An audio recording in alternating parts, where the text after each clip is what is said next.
Au téléphone ou lors de mes visites, j'ai remarqué que certains vivent dans la peur et dans l'angoisse. Je peux bien le comprendre, car à longueur de journée, et je pense que je ne suis pas le seul à voir cela, on entend des débats à la longueur de journée en tout genre autour du virus et de bien d'autres sujets. L'avenir est tellement incertain, n'est-ce pas ?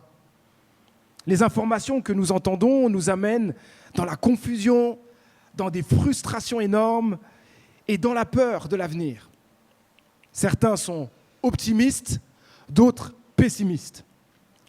Même dans le monde chrétien, certains, malheureusement, amènent à la peur en parlant de l'Antichrist. Attention, l'Antichrist arrive. Et puis, certains pensent que si le virus est là, c'est à cause des autorités. Ils sont là, ils sont en train de faire ça pour nous manipuler. Et vous pouvez imaginer tous les messages qu'on peut entendre autour de cela. Même des chrétiens peuvent amener plein d'autres chrétiens à la peur. Ces personnes, souvent, sont bien intentionnées, sortent toutes sortes de révélations sur révélations, de choses cachées dans l'histoire actuelle et ne se nourrissent que de cela. L'Église de Dieu doit plutôt, en fait, se nourrir des certitudes que nous trouvons dans la parole de Dieu et attendre avec joie le retour de Jésus-Christ. C'est tellement différent, n'est-ce pas ? Il n'y a rien de mauvais à réfléchir au temps dans lequel nous sommes, mais Dieu ne nous invite pas à la peur. Il ne nous invite pas à la peur, mais il nous invite à la confiance en lui et à l'espérance du retour de Christ. C'est ce que nous allons voir ce matin. Nous continuons notre série de messages sur la naissance de Jésus-Christ dans cette période de l'Avent. Admirons ensemble Jésus-Christ au travers d'un des textes les plus connus, Ésaïe chapitre 9. Donc, si vous voulez, je vous laisse un peu de temps pour trouver dans vos Bibles Ésaïe chapitre 9. Nous lirons le verset 1 et les versets 5 et 6. Ésaïe chapitre 9. Voilà, je lis le verset 1 et puis ensuite les versets 5 et 6. Le peuple qui marchait dans les ténèbres verra briller une grande lumière. Elle resplendira sur ceux qui habitaient le pays dominé par d'épaisses ténèbres. Car un enfant est né pour nous, un fils nous est donné. Et il exercera l'autorité royale. Il sera appelé merveilleux conseiller, Dieu fort, Père à jamais et Prince de la paix. Il étendra sa souveraineté et il instaurera la paix qui durera toujours au trône de David et à tout son royaume. Sa royauté sera solidement fondée sur le droit et sur la justice, dès à présent et pour l'éternité. Voilà ce que fera le Seigneur des armées célestes dans son ardent amour. Fin de notre lecture. Voilà un texte magnifique. Je crois que ce texte est dans la Bible pour plusieurs raisons. Ce texte nous révèle la beauté du projet de Dieu pour son peuple, mais aussi pour l'humanité tout entière. Ce texte nous est donné pour révéler un enfant roi et messie qui naîtra. On pourrait faire encore toute une liste de ce pourquoi ce texte est là. Mais j'aimerais relever cela. Ce texte nous est donné aussi pour nous pousser à faire totalement confiance à Dieu et à croire à un avenir glorieux, quelles que soient les circonstances que nous vivons. Alors je vais, dans ce message, juste répondre à une question. Pourquoi pouvons-nous faire confiance à Dieu dans les temps dans lesquels nous vivons ? Premièrement, un enfant est venu pour chasser les ténèbres. Avant de parler d'une grande lumière, ce texte dit qu'il y a des ténèbres. Il est même dit qu'un pays était habité par d'épaisses ténèbres. Mais de quoi s'agit-il ? On apprend que le peuple de Dieu ne va pas bien spirituellement. Sa condition morale et spirituelle est déplorable. Le peuple de Dieu est aussi asservi, oppressé et méprisé par ses ennemis. Alors parlons d'aujourd'hui. Quelles sont nos ténèbres? Aujourd'hui, il y a aussi d'épaisses ténèbres dans ce monde.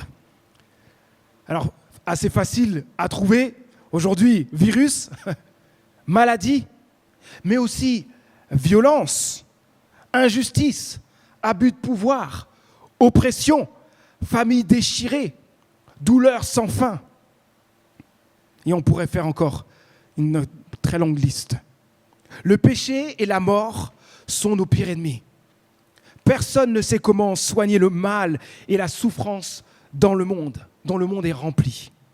Malheureusement, plusieurs de nos contemporains croient que nous pouvons mettre fin aux ténèbres dans notre monde par notre intelligence ou notre créativité. Le monde oublie si souvent qu'il n'est pas Dieu. Mes amis, nous ne pouvons rien faire pour nous sortir des ténèbres. La seule solution est de se tourner vers Dieu et de le rechercher vraiment. Nous avons totalement besoin de la lumière éclatante de Dieu. Noël ne nous dit pas « gardez le sourire, c'est la fête ». En travaillant tous ensemble, nous pouvons rendre le monde meilleur. Il y a tellement de gens qui disent ça. Le message de Noël ne dit pas cela. Le message de Noël dit plutôt que les choses vont vraiment mal. Et nous ne pouvons y remédier ou nous sauver nous-mêmes. L'obscurité est grande, les amis. Et cependant, il y a lieu d'espérer. Il y a lieu d'espérer.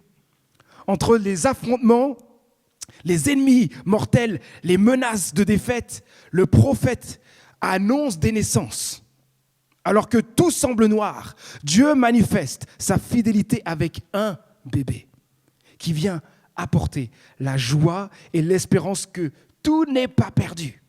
Il tient la promesse qu'il avait faite à David quand il a dit dans 2 Samuel 7, verset 16, « Oui, je rendrai stable pour toujours ta dynastie et ta royauté, et ton trône sera inébranlable à perpétuité. » Dieu, avec cette promesse, est resté fidèle. Il continue à proclamer que le Messie va venir, dans ce que nous venons de lire dans Ésaïe. Mes amis, une grande lumière s'est levée. L'image de la lumière sert souvent à évoquer le salut chez Ésaïe.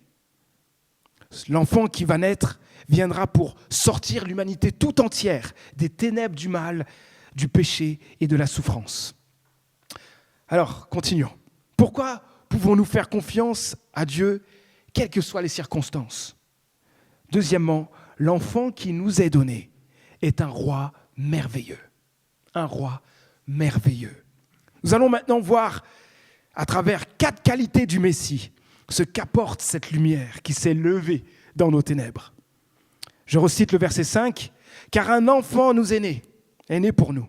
Un fils nous est donné. Il exercera l'autorité royale.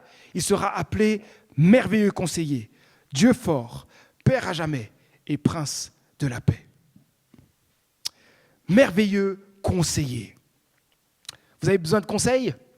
Il faut aller voir ce roi. Qu'est-ce que cela veut dire en fait? L'enfant qui doit naître sera doté d'une sagesse extraordinaire et surnaturelle pour l'exercice de sa royauté. Ses conseils, quand on lit plus loin, sont en fait les conseils de Dieu lui-même. Il a l'infaillibilité de la toute science parce qu'il a en lui l'Esprit de Dieu sans mesure. On pourrait voir d'autres textes qui en parlent. Cet enfant sera le porteur d'un projet royal qui mènera le monde tout entier à l'émerveillement devant sa sagesse. Parlons du Dieu fort. Dieu fort. Ésaïe ajoute dans le verset 6 par rapport au Dieu fort, il étendra sa souveraineté et il instaurera la paix qui durera toujours au trône de David et à tout son royaume. Sa royauté sera solidement fondée sur le droit et sur la justice dès à présent et pour l'éternité. L'enfant qui naîtra dans ce texte est un roi puissant, un souverain suprême qui aura le pouvoir de faire régner la paix et la justice éternellement. Est-ce que vous connaissez un roi qui a fait ça? Ben non, parce que si c'était éternel, on l'aurait su tout de suite. Ce roi va venir pour faire régner la paix et la justice éternellement. C'est énorme. Ensuite, Père à jamais.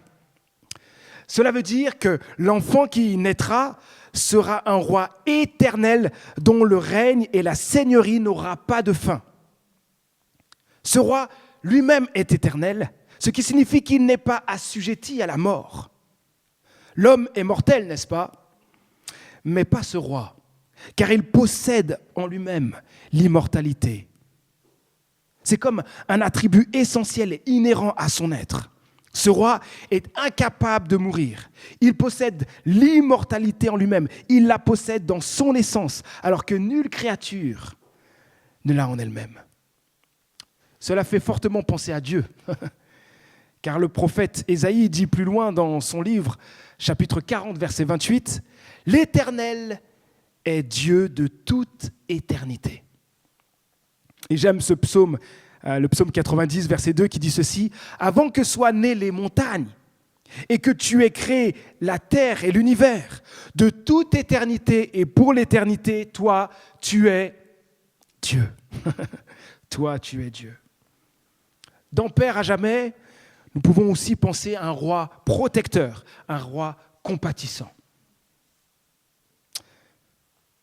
Ensuite, prince de la paix.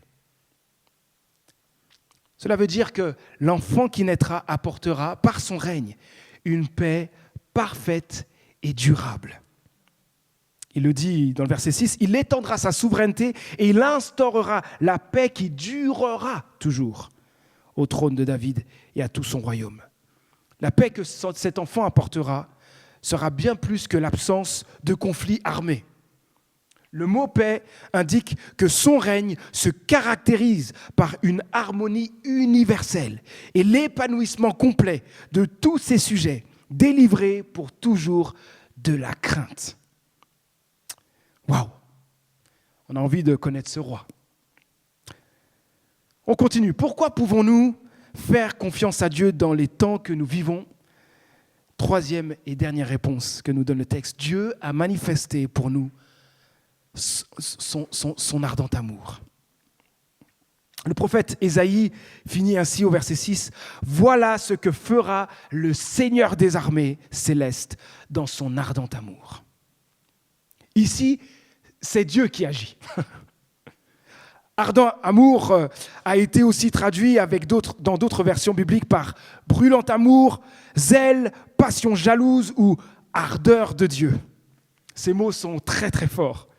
Dieu a envoyé l'enfant roi parce qu'il avait pour motivation son zèle qui est sa volonté arrêtée de réaliser ses desseins et de briser toute volonté qui s'y opposerait. La venue de l'enfant pour notre bonheur est la démonstration de l'amour ardent, brûlant, jaloux et zélé de Dieu pour son peuple, mais aussi pour le monde entier. L'enfant qui doit naître, quand on lit tout le reste de la Bible, de Ésaïe jusqu'au Nouveau Testament, on voit bien que cet enfant, c'est Jésus-Christ. C'est lui le Messie promis. C'est lui le roi. Maintenant, quand je pense, après voir tout ce texte et creuser ce texte, quand je pense aux événements troublés dans lesquels nous vivons, je me dis, nous avons vraiment besoin de cet enfant, de ce Messie, de Jésus-Christ lui-même. Nous avons besoin d'un roi avec toutes ses qualités, n'est-ce pas? De tout temps, nous avons besoin de Jésus-Christ. Ses qualités sont admirables. Jésus-Christ est merveilleux. Dans cette période que nous traversons avec la pandémie, nous avons besoin du merveilleux conseiller, qu'il donne sa sagesse, sans cesse sa sagesse aux responsables des églises et aussi aux autorités dans notre pays. Que nous avons besoin de ce roi qui est le Dieu fort. Il est le seul digne de notre totale confiance, car il est tout puissant et il est capable de stopper le virus. Quand on en parle aux enfants, on peut leur dire le méchant virus, ce méchant. Mais Dieu a la victoire. Bien plus, il est capable non seulement de stopper le virus, mais aussi de stopper le virus le plus mortel, qui est le péché. Nous avons besoin de ce roi qui est Père à jamais, parce qu'il est éternel. La mort est notre pire ennemi, mais Jésus l'a vaincu à la croix. Nous avons besoin que Dieu touche la France et le monde entier pour que plusieurs reçoivent la vie éternelle. Et nous soyons actifs pour partager l'évangile, pour que plusieurs viennent à Jésus. Nous avons besoin de ce roi qui est prince de la paix.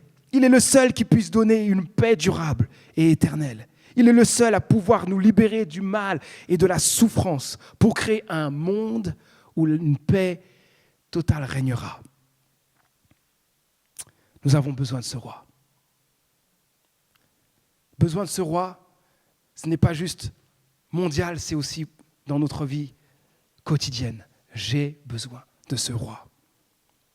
Vendredi dernier, nous avons vécu, pas ce vendredi-là, mais le vendredi la semaine dernière, nous avons vécu un moment très difficile avec Fanny et nos enfants.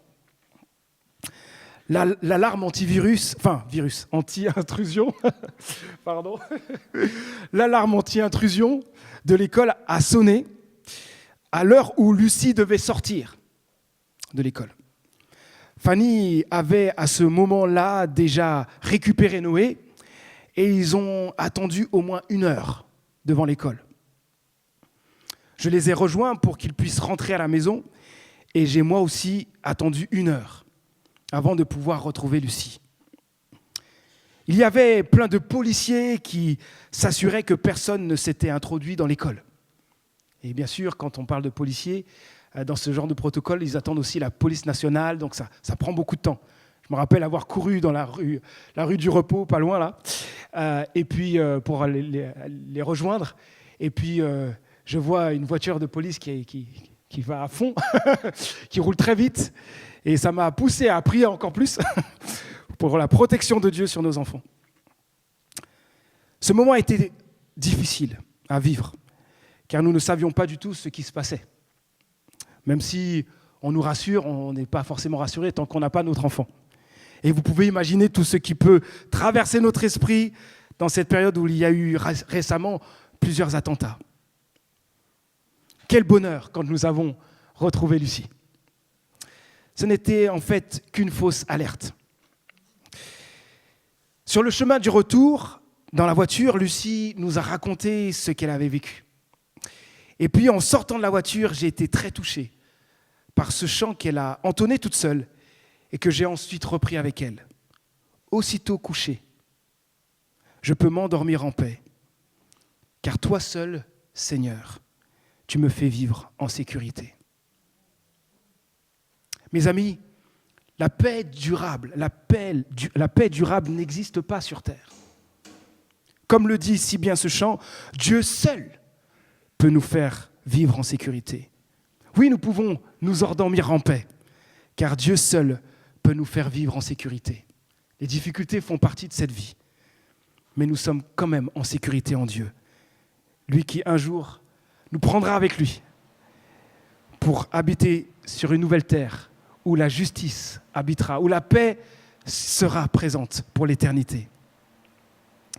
Jusqu'ici, nous avons vu que nous pouvons faire confiance à Dieu car un enfant est venu pour chasser les ténèbres. L'enfant qui nous est donné est un roi merveilleux. Et enfin, Dieu a manifesté pour nous son ardent amour. Mais quelle doit être notre réaction face à Jésus-Christ, qui est la lumière du monde? Le pasteur Tim Keller a écrit ceci. Dans la Bible, ceux qui ont réellement vu et entendu Jésus n'ont jamais réagi faiblement ou avec indifférence. Après avoir pris la mesure de ce qu'il disait être, ils en ont été soit effrayés, soit pris de colère contre lui, soit ils se sont mis à genoux devant lui pour l'adorer. Mais personne ne s'est contenté de l'apprécier, juste comme ça, intéressant. Jésus est intéressant, etc. Si le bébé qui est né à Noël est le Dieu puissant, alors nous devons le servir en toutes choses.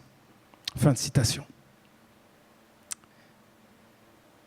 Pour bénéficier de tout ce que Jésus-Christ a fait pour nous, nous devons demander pardon à Dieu pour nos péchés et placer notre foi en Jésus-Christ.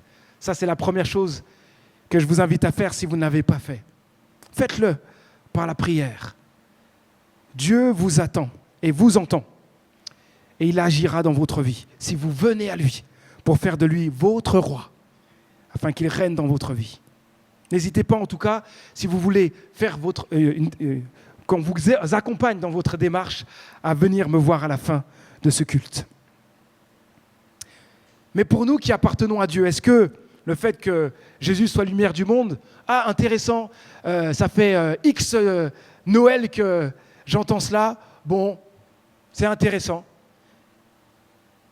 Je crois que ça doit nous amener beaucoup plus loin dans notre vie quotidienne. Le fait que nous nous rappelons que Jésus est la lumière du monde. Rappelons-nous ceci, que nous sommes en sécurité parce que Dieu a envoyé Jésus-Christ. Il est venu et il a donné sa vie pour qu'un jour nous puissions jouir de sa royauté, de sa puissance, de son éternité, de sa paix totale et éternelle. Oui, un jour, la domination de Jésus-Christ nous apportera une plénitude de joie et un bien-être infini. Alors que Dieu, dans ces temps que nous vivons, nous délivre de tout stress, de toute peur, de toute angoisse, de toute anxiété, de toute frayeur, de toute suffisance, de tout orgueil aussi, pour le laisser régner dans notre vie et nous aider à lui faire totalement confiance, quelles que soient les circonstances. Et je crois que pour grandir dans notre confiance à Dieu, nous pouvons profiter de ces temps de l'Avent pour méditer sur la naissance de Jésus-Christ. Il y a de quoi recevoir pour être encouragé dans notre foi.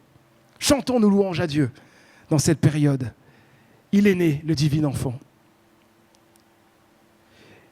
Lorsqu'une personne me parle de ses peurs ou de ses angoisses, je peux lui parler, oui, de chanter, de méditer sur des textes, mais souvent je pose cette question, voire systématiquement.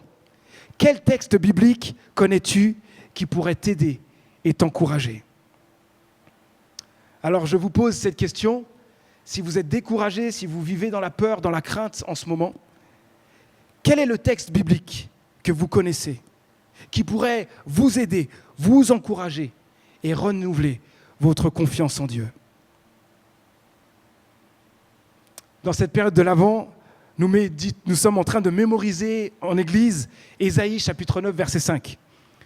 Je pense que c'est un bon texte dans les moments de crainte, les moments difficiles, les moments où on a besoin d'encouragement.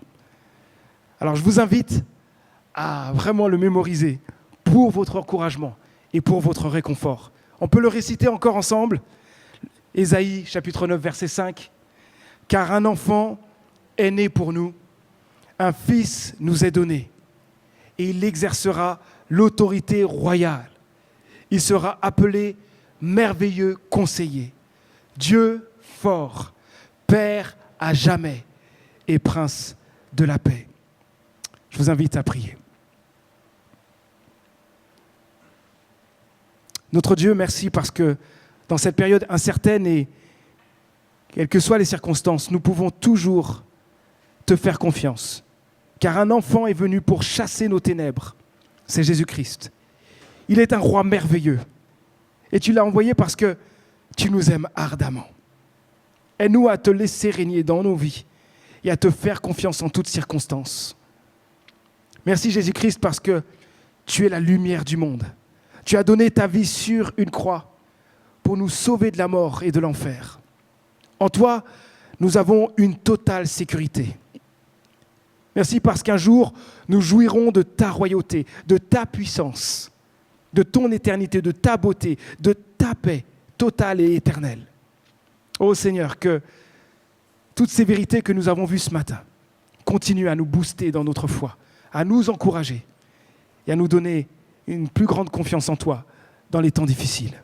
Nous aspirons ensemble à ce jour où ta domination nous apportera plénitude de joie, bien-être infini, et cela pour l'éternité. Jésus-Christ, viens bientôt. Amen.